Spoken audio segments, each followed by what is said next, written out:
Ladies and gentlemen, welcome back to Credit Card Madness 2026. This time around, we are just going to close out the Sweet 16 and set up our Elite 8 matchups. We're going to see who you voted in and voted out on both sides of our bracket, both cashback and travel. So if that sounds interesting to you, go ahead, press the subscribe button, and let's get to work.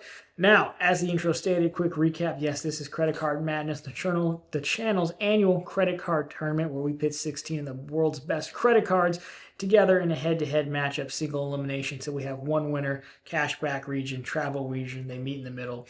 Again, only one winner. The best part of the tournament is the winners and losers are all picked by you guys, the viewer at home. So if you want to catch up on the 2026 season as well as past seasons, I think this is our 5th go-around of it. If you go over to the channel homepage, there's a full playlist towards the bottom with a full section, actually, of a playlist for each year, and including the 2026 one we're building out as well. So go ahead and check that out. But again, last week we had the Sweet 16, so we did qualifying. You guys picked who was going to be in the tournament, who was out. We set it up, so 8 cards on each side. You voted, and now we have to go through, see who's in, who's out to set up our Elite 8. So let's not waste any time. Let's put our bracket on screen just to refamiliarize yourself with the matchups you had to vote for. And here it is. Now, overall, again, I thought we had some really good matchups to take a look at on both sides of it. Some possible upsets and some new contenders we haven't seen in the tournament before, especially being that 7-seed Fidelity card. Somehow the built card made it in, but that's fine. We welcome everyone into the tournament, and they can just watch someone get their ears boxed. So anyways, bringing the music, let's get to work here. We'll start with cash back. So we have the number 1 seed custom cash defending champion going up against the Bank of America customized cash cards. 2 cards I love dearly, but the custom cash card, the defending champion, absolutely demolishes Bank of America. You know, something about hiking your preferred rewards up to $1 million probably didn't help right before the tournament. But Bank of America, first time in the tournament, I believe, and they are one and done. Now, matchup number 2, a card that has a big following here, the number 2 Capital One Saver Rewards versus the underdog Fidelity Rewards card. Not even close. Closer than the last match, but not close. Capital One moves on, sending Fidelity out of its first tournament. Admirable effort making qualifying. We salute you. Better luck next year. Matchup number 3 sees the Chase Freedom Flex versus the number 6 City Double Cash. This one surprised me a little bit, but the Freedom Flex pulls it out 119 votes to 93, advancing to the next round and rounding out the cashback region. Number 4 Chase Amazon Prime card versus number 5 US Bank Cash Plus. Amazon pulls out no trouble at all, 132 to 80 votes. There you go. Now, just so you can see it, I will put each chart on screen. This is what Google Forms gives you behind the scenes. So you can see about 212 votes total. Again, that's just going to give you the breakdown in a pie chart type style, so you can see it overall. We show receipts here, especially since I'm a cashback homer, so you know everything's on the up and up. So with that, now we move to the travel side of the house. And our first matchup was the number 1 seed American Express Platinum card going up against the House of Diamonds Chase Sapphire Reserve. A new coat of paint and fancy market coupons could not be enough because American Express pulls out with a massive win, 158-254, sending Chase and Sapphire Reserve home very early. Matchup number 2 sees the Capital One Venture X dethroned. It's been the number 1 seed in travel for the last 3 years. So it's down a seed, has something to prove, and it proved it against the number 7 American Express Aspire card, sending American Express Aspire home 126-86. Little brother American Express card bringing up the mid-tier in matchup number 3 with the gold card versus number 6 Built Palladium. And this is the most I've ever rooted for an American Express card in my life, but the gold card sends the imposter poser, disgraceful Built card home, 132 to 80 votes. Sorry all you Built shills out there, guess you didn't vote hard enough. Now, the last matchup of the travel region sees number 4 sees City Strata Premier versus number 5 Chase Sapphire Preferred. City Premier destroys the Sapphire Preferred as it should be, 158-54.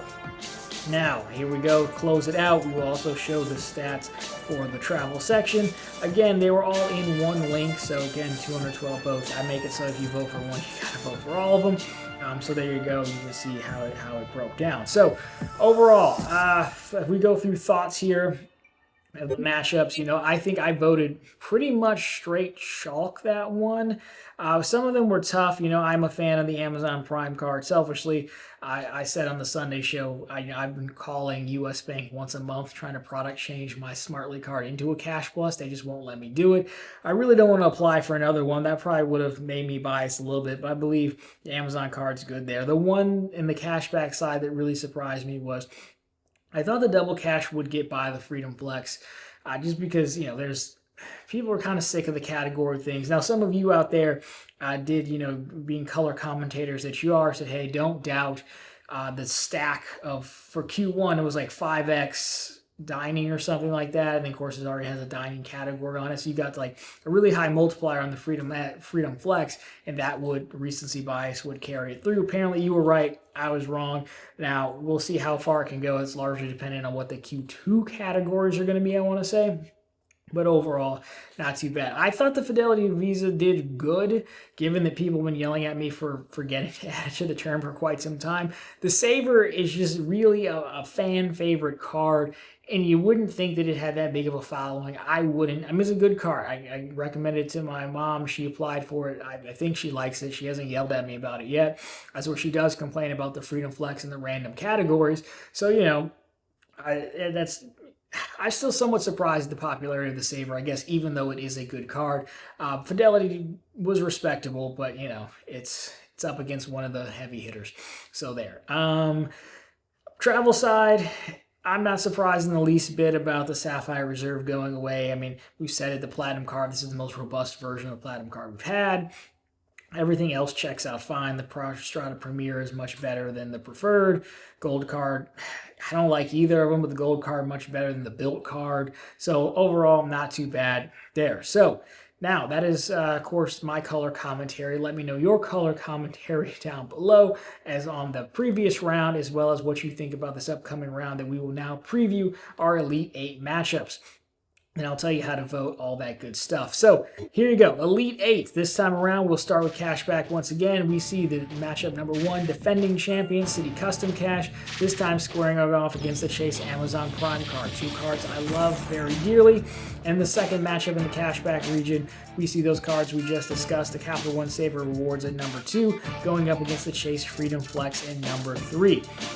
Now, if we swing over to the travel side of the region, we have matchup number 1, the American Express Platinum card going up against the City Strata Premier card. And to round us out, we have the Capital One Venture X card going up against little brother American Express Gold card in the 3 seed. So if we take a look at your bracket for the Elite 8 region, there are your 4 matchups to take a look at. Overall, I still think it's pretty interesting. We have, again, mostly straight chalk there, but again, I think, actually all straight chalk. So, these are pretty good matchups, I want to say.